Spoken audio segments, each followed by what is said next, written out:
నేను కార్తీక్ని. ఏం సడన్గా అలా ఉలిక్కి పడ్డారు? భయంగా ఉంది కార్తీక్. ఏదో తెలియని భయం నన్ను వెంటాడుతోంది. కలని తెలిసినా మనసు నమ్మట్లేదు. ఇక్కడే ఉందామంటే ధైర్యం చాలట్లేదు. మర్చిపోయిన గతం కంటే నా ఒంటరితనం నన్ను ఎక్కువ భయపెడుతోంది. నన్నిక్కడి నుంచి వేరే చోటికి తీసుకువెళ్ళగలవా కార్తీక్? భయంగా ఉంది కార్తీక్.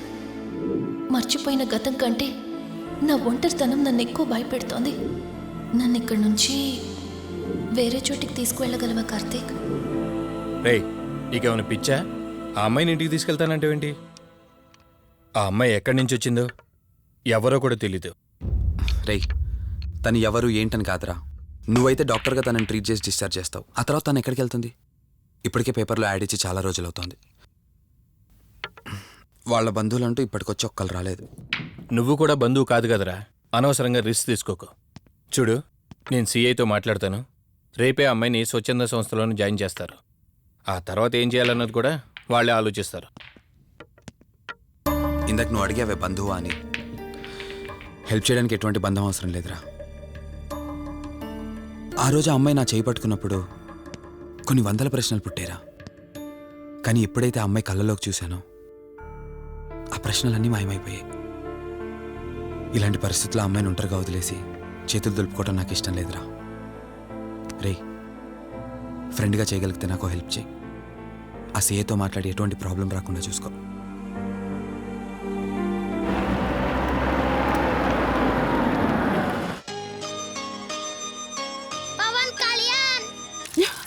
ఈ ట్యాప్ ఒకటి వస్తామని ఇరిటేట్ తెప్పిస్తుంది.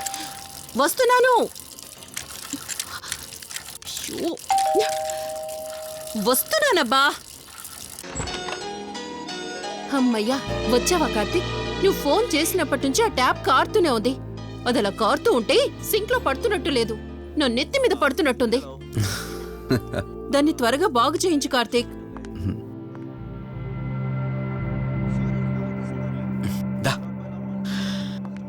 నేను చెప్తూ ఉంటానే, తనే మా వదిన. అన్నయ్య ఎప్పుడు ఫుల్ బిజీగా టూర్స్ తిరుగుతుంటాడు. కానీ మా వదిన మాత్రం నన్ను సొంత కొడుకులా చూసుకుంటుంది. ఇంతకీ ఈ అమ్మాయి చెప్పలేదు కదా, తను నా ఫ్రెండ్. హాస్పిటల్ పని మీద వచ్చింది వదిన. తన పేరు Anyhow, I'm Siddharth Roy. Madhumati. Madhumati. కొన్ని రోజుల పాటు మన ఇంట్లోనే ఉంటుంది. సరే, తనను పైకి తీసుకువెళ్ళి రూమ్ చూపించు. సరే, నువ్వు వెళ్ళమ్మా. రా.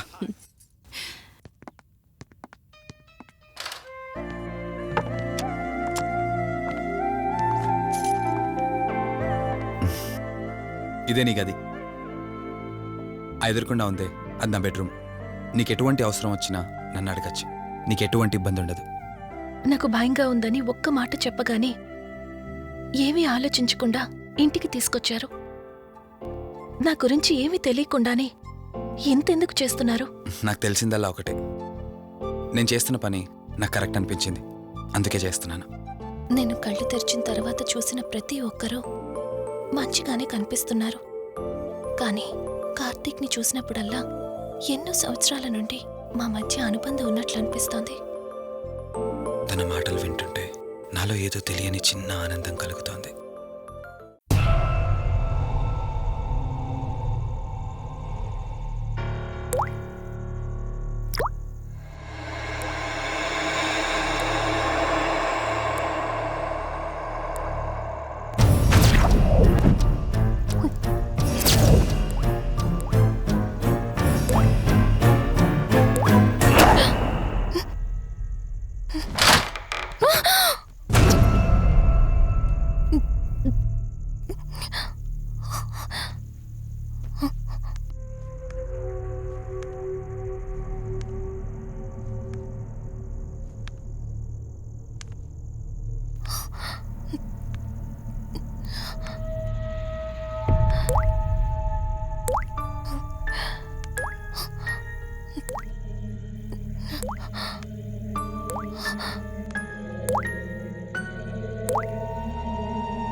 Karthik! Karthik, please!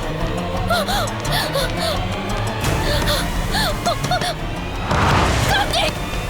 Open the door! Karthik! Karthik! Karthik, open the door! Madhu Madhu ఏమైంది మధు?